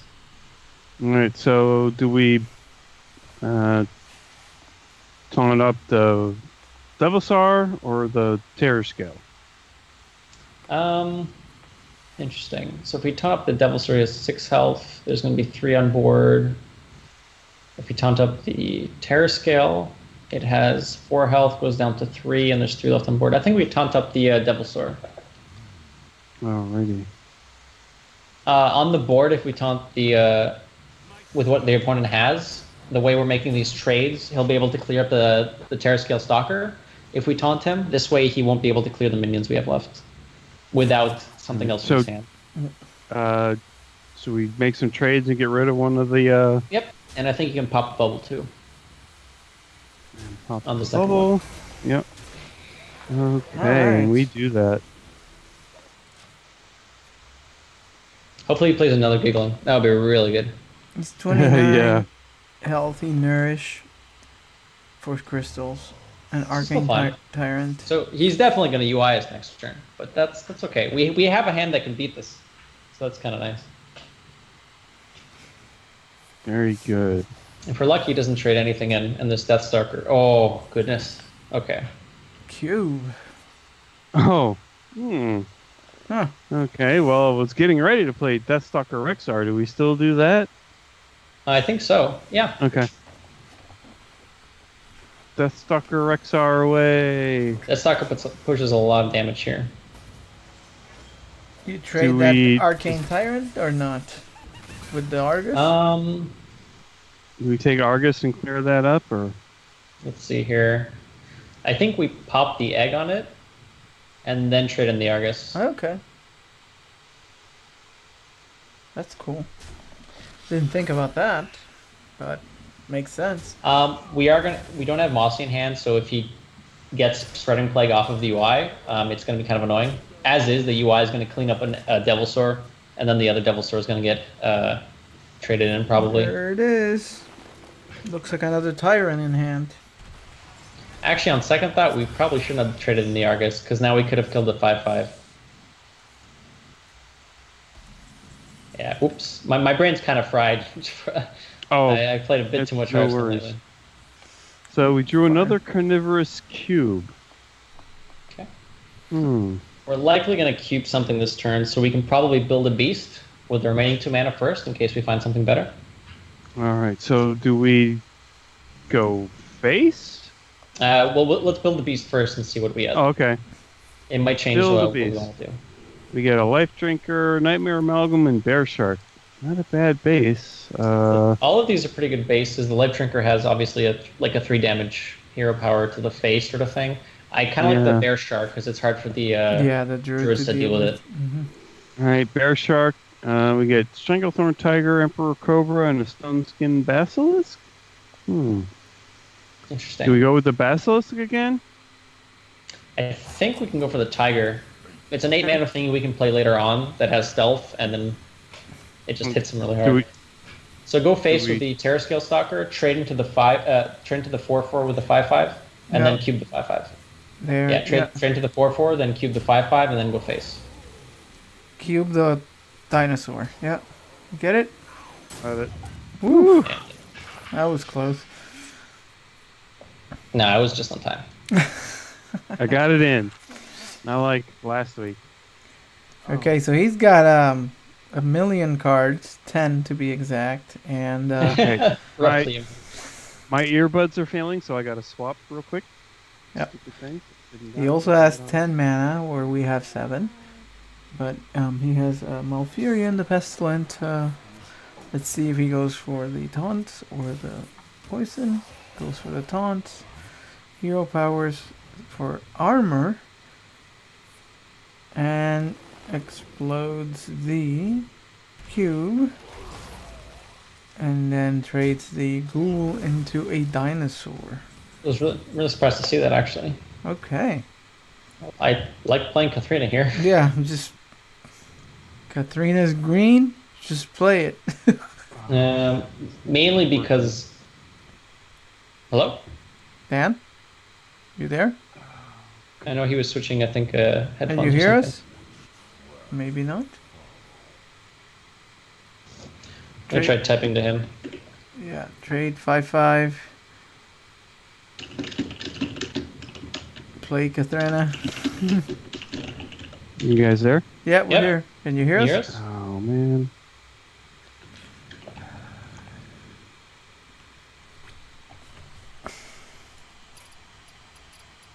All right, I typed it out to him. Yeah, I think you got All it. right, we got the play.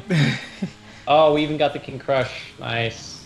This is insane. I can't hear them. Just trade it and go I face. guess I'll use King Crush to get rid Yes, of the taunt. that's right. Go to the face. Pretty much exactly what we were saying. Right? Yeah, no, he got it. See if I With can that get play some to draw, zero it's going to be over. really nice. If he doesn't clean up this Oh, the King this Crush. King Crush. Oh Yeah, my the King gosh. Crush is really going to get in there. That's a lot. I love that play when you can get it off.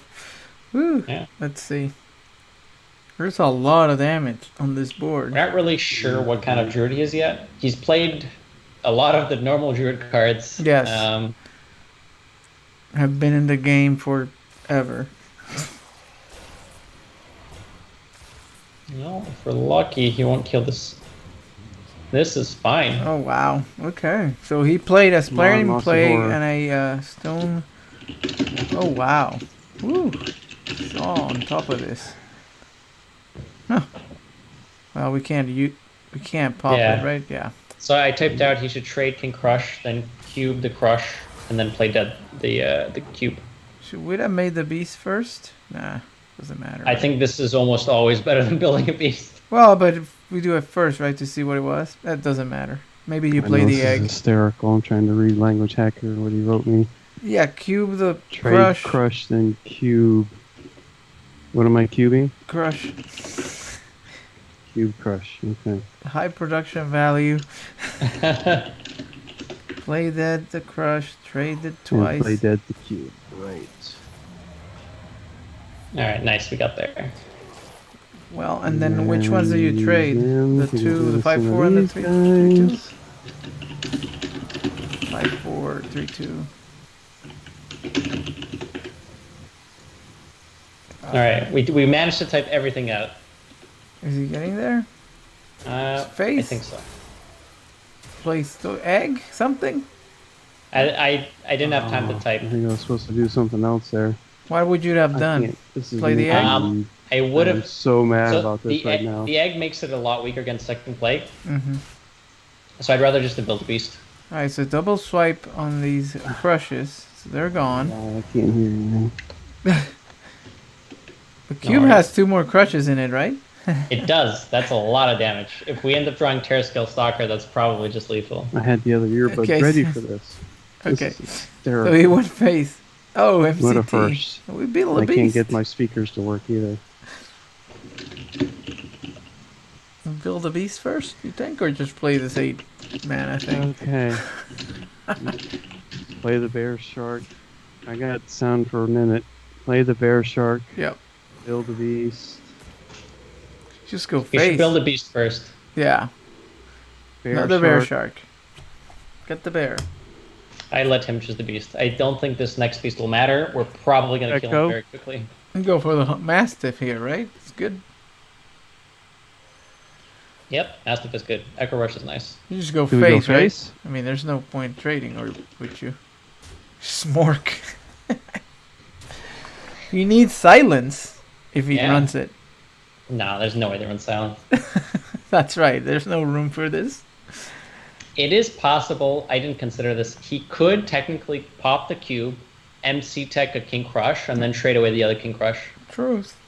Die anyway, but sure. Die anyway. Sure. I think so, right? There's 15 by my count. Unless he can taunt on top of all that you just described. Even with taunts, we have the zombie Echo Rush for 5 mana that can get through some. Or the spider bombs, if we can pop those. Let's see. I don't know how long I'm going to be able to hear you guys, but Oh, can you hear us now? I can hear you for a moment. Yeah. Technical difficulties. You've done these fine, things Dan. Don't worry about Things it. are going to go dead here in a moment. Whispering Woods. Branching paths. What kind of play is this? He's dead. 6 armor. Period. What are we doing? He's not dead quite yet. Oh, wait, did he just... Oh, he went face. He's not dead? Oh. Okay. Isn't he dead? Play dead? Oh, play dead. Oh, I drew play dead. Yeah, play he's dead dead on, now. Yeah, you know what to do. Wow. On the cube, right? Yes, exactly. That was a good draw. All right. Hey, This is one of those games where you have 5 King Crushes. Yes. I think it's a good way to end it after all the time. That was a good game. We'll That's what it can do. There, Just well, love I that. can still hear you guys. I don't know how long these buds are gonna last. All right, how was that game, Dan? Thank you. That was awesome. That was That was interesting. I'm like, anyway. I tried to be ready for that. These earbuds should not be going dead already. Anyway. Yep. I ain't gonna sit here and whine about that. Yep. So it is what it is. It made for a rather probably interesting end of the show there. Language. I don't know. I couldn't hear anything. Language is a pretty good typer, so he was just like just typing out the stuff.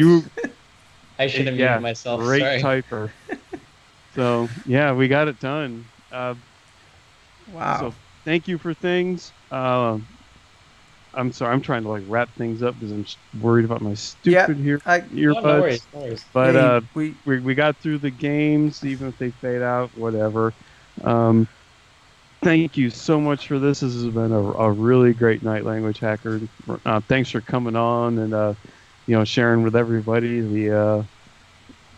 the whole experience there and what it was like and everything. I think our listeners are really going to dig that. And I imagine whoever showed up here tonight, we usually get a couple of people that'll pop on when we go live. I'm sure they liked it too. Brent, anything you want to, pimp? Are you doing, Twitter? Or I don't know if you're going to be anything else. Are you just going to be hunkered down now for the near future, just prepping for the championship? I can give you all my social media. So on Twitter, I am at LanguageHacker _ spelled properly. On Twitch, I am twitch.tv/LanguageHacker spelled properly. I do not stream very frequently right now. I am planning to stream much more frequently in the future. And if you follow me on Twitter, I do post when I go live. I post deck lists. I post when I'm into. I post cat pics, like whatever. Thanks for having me on, by the way. I really enjoy it whenever I'm on here, and I like bringing decks and playing them with you guys. It's nice to be able to like play together. Yes, it is. I always feel like I learned something, and I'll definitely be playing with this deck in the future. Yeah. So I appreciate it. I've learned something like that non-hero power and non-fasting on the warlocks just to avoid. I just get desperate. I'm like, I'm trying to kill him, but you're not gonna get there with the kind of hand that you have, so it's all good. Yeah. So she always pick up something new every time. That was a great approach because I would have. Yeah, that's a drawback of mine, especially when I come up against warlock. I should know better, but I always just keep going, and then those big taunts come down, and I face palm, and I'm like, how many times? When am I gonna learn? I bet I don't forget now. That was pretty cool. I'll take that's a good takeaway. All right, so let's see. again, Language Hacker, thank you. You share your social media. Make sure to choose your champions wisely. Wink, wink. That'll be coming up soon. Yes. Because it's coming soon. It's true, We yeah. may get a bunch of packs Whoa, our don't way. promise more than one. Whoa. You're guaranteed at least one pack. That's right. So you may get a bunch. You never know. Could be one. We'll see. Knock on wood. Yeah. Let's see. And for us, you could. Our website is hearthcoach.net. We could email us at hearthcoachpodcast@gmail.com. We are on Twitter, Twitch, Facebook, all the social medias at HearthCoach. Our Patreon is at patreon.com/HearthCoach, which reminds me the tournament is coming up in 3 weeks. Yep. On the 20 days, 21st. So make sure to sign up for that if you're rank 15 or above, which is $5 or more. Great prizes, great atmosphere to try some of that competitive thinking that you just learn on how to think about lineups and what's popular and what you can do to try to win some money, some of your money back, because we put it all kind of back into the tournament.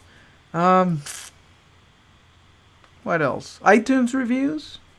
Yes. Drop was one of those. We love iTunes reviews. We could sure use some more. Yeah. We can't ever have too many iTunes reviews. It helps us with the rankings, with their mystery algorithm of how things stack up. Yeah. But that seems Good to luck be a figuring that out. Yeah, that seems to be a surefire way that it props us up and always makes us be on the fight there with the big podcast. So Yep. Whenever we get a couple of those, we see our rankings go up a little bit. So thank you, and please keep them coming. Okay, Language Hacker, any final shout outs, parting words of wisdom? I'll go back to saying it's better to be lucky than to be good. Okay. I hear you, buddy. I think my daddy said that. I played a tiny bit of poker like a couple months ago, just to like try it out, and that was a saying I heard a little bit in the community, which is kind of funny. I thought it's applicable here as well. I'd rather be lucky than good. Oh yeah, Absolutely. Alrighty then. Well, I think what is it, Dan? The runway's in the front of us. Yeah, I see the lights. The landing gear's down. Landing gear's down. We're coming in. I see the lights. Looks clear. And until next week, everybody, good luck getting to legend. Good luck, everybody. Recording is done. All Let the right. stream run for a second. Let's see if there's any questions. Did we have anybody come? We had Actually, have a few. we had a few sometimes. people. Maybe Especially since we never announce these things like ahead of time. I did some announcing, but not crazy. Let's see. We get maybe 10 at some point. It's pretty good. Cool. I mean, yeah, for just popping on. I know. We're just kind of You know, we don't do this like regularly or anything.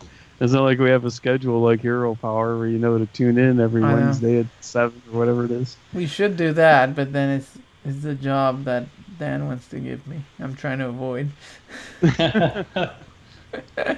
Yeah. Well, sometimes our recording it's Monday, Tuesday-ish or Right, so- 7-ish. You know, it's a little loosey goosey, so it'd be Looks hard like to. we had 9 unique viewers. 6 was the max. So there we go. 11 live views, 4 chatters. Nice. It's pretty good. Yeah, for us, that's. With all the promotion that we Not did, all the money we Yeah. threw, and You're right. okay, Dragon Rider has a question. She's in the chat room. Hello. What are your best? Oh, so the question is, what are your best tips for preparing for your first LAN tournament? I've said this in the past. I don't remember if I said it on the podcast, but I've definitely said it talking to Fred and Dan. One of the most important things, like beyond playing for X years or playing in all these tournaments or playing ladder or whatever, is you need to bring decks that you are comfortable with. If you end up bringing like really weird decks that you have not played a lot. And it doesn't even have to be weird. Like let's say you've never played Quest Rogue, Taunt Druid, Q Block, and Shadowwalk Shaman. You shouldn't bring those 4 decks, even if they're like the best decks in the game, because you'll play them, and there's a lot of nuances and stuff you just might not be used to or see that would otherwise win you the game, but like you just aren't familiar enough with the deck to where you can use it properly. It's much better bring a slightly weaker deck that you've played a lot more often, that you like know the ins and outs of, because that's what'll help you play better. I've heard you say that before. Can't remember if it was on the show or just to us, but yes. So be comfortable with what you're bringing. That's the most important thing. If you can be comfortable with, strong decks, all the better. But if you have other decks you're playing that you feel more comfortable with, then bring those. Yes. One thing I used to do, and I don't know how relevant this is anymore, instead of bringing, so you could bring the straight up list, but it was always to include either one deck that was sort of off the wall, like surprising, that nobody would expect. I don't know if that kind of strategy works anymore. This was back in the days, but it's some kind of wild card thing that you know how to play. Again, that advice holds, but it may not be one of the 4 strongest decks, but it's just something different, and a lot of people just don't know what to do when that comes up, like that Phase Hunter. It's like, oh shit, what do I do now? Yeah, it's like, oh, I did not expect this at all. No, we did not expect that. That happened so fast, it almost didn't happen. That requires a lot of just kind of gambling, like you going out there and saying, all right, I'm going to try this and give it a shot, but it can catch people off guard. And like he was saying, tilt, you lose to like Phase Hunter, and all of a sudden the opponent is a mess. And like, what just happened to me? Wait, what year are we in? I know. It's yeah, like, right? So if you have something like that and you're very comfortable with it, you could consider bringing something like that. So that's just to spice things up a little bit. Spice is nice. Yep. Alrighty. I don't know if there's anything else, but that's a good question. Were you, I've seen a lot of videos. I'm glad this is not in the recorded show because we're not a news show, but I've seen a lot of videos about the state of the game and all this stuff. Do you have any thoughts on that? About, like, Kibler put something out, and I think there's been posts because of that. What's next, or what are we working on?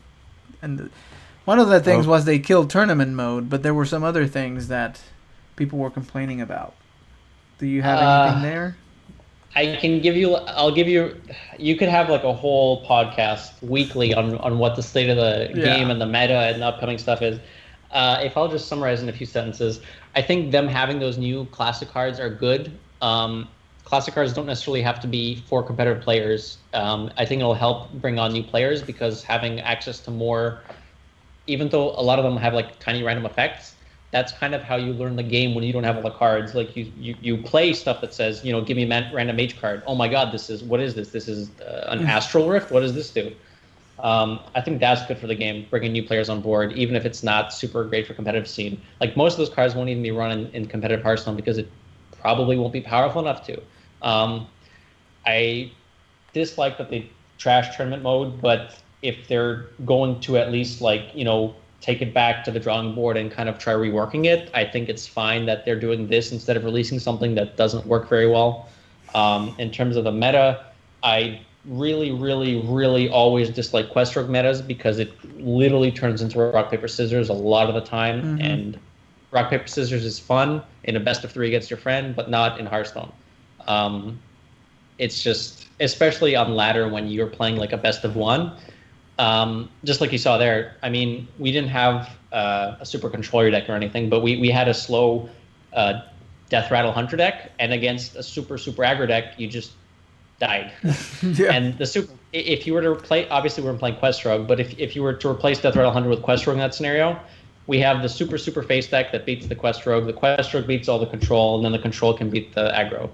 And it's not. I like going into a game. I'm fine if the matchup's like, 40-60. Like, I know I'm unfavored, but there's some stuff I can probably do to squeeze in a win. Mm-hmm. But when you start a game as, Odd Warrior against Quest Rogue, and you see them play the quest, you're just like, Yeah. I can't wait to, like, think out of my mind for the next 20 minutes, 30 minutes, 40 minutes, and then I just lose because I can't kill my opponent anyways. Yeah. It's like, it's so incredibly, the amount of the amount of impact you have on the game is much less in these rock paper scissors metas than in when you have like more very like even matchups. Polarized, that's what it's called. I think a lot of polarized matchups or polarized metas is not very healthy for the game, the players, or Well, anything. I think you nailed it in thinking for 20 minutes about something that doesn't matter. Like, all these decisions that you made doesn't matter because you lost basically out of the role that you got because of the matchup. And it's like, you could try to kill yourself and do all this stuff, but it doesn't matter. And it's like, well, what was the point of that? And that's a frustrating experience. So you might as well concede and move on to the next game. Maybe some people do that, but you could always count on a disconnect. It's funny because like at the end of the ladder, if you queue that matchup as Odd Rogue, as Odd Warrior against Quest Rogue, if you're like, let's say 5 hours out from the end of the ladder and you need to climb and you're not in the right spot, you literally have to decide, am I going to stick in this game for 30, 40 minutes for like the 5% chance that I might win? Or do I just leave and play like 2 or 3 more games in that time? Probably. Like sometimes they kill you faster than that, and maybe it's, I don't know. But then you're losing anyway, so. Yeah, what was that? Yes. That's the thing. It's polarizing matchups are not fun, or they don't really feel rewarding either. I mean, when you win, it feels great because that you're winning, but it doesn't feel great how you're winning. It's like, oh, excellent, I queued into Odd Warrior. This is good. Yeah, I wonder what they're gonna do about it. So we'll have to see. So it'll be hard to tell. Yeah, they've nerfed it twice, so it's, I don't know. I don't have a suggestion. That's the thing. You could either make it actually unplayable, or just, I don't know. It's hard to say. It just, what we know is that it is a problem. Yes. Team Valera and going infinite and giggling inventor with the summons and it just gets out of hand. I think it's cool. I think it's a high skill deck, and it is rewarding to play well. It's just the fact that the matchups are so polarizing that it takes away from the game, I think. Yeah. All right, well, I don't see anything else out here. You? Any other questions? Final words of wisdom? I will not forget to book my Atlanta tickets. I will do that right now. Awesome. And we will let you go so you can take care of that. All right. Right now, I got my speakers going. Okay. It'll be fun to see you again in a few, 6 weeks or so. So. Yeah, looking forward to We'll it. see you, and maybe we'll see about trying to get you back on after the tournament. Yeah. We'll do. More important. I'll let you guys know as soon as I top something. More important things coming up for you. So good luck on that, and we'll be watching. That's for sure. So. Oh yeah. Good. Oh God, definitely. I gotta not mess up then. All right. All right, man. Have a good one. Thanks for having me on again. All right. Bye-bye. Goodbye, everybody. Peace.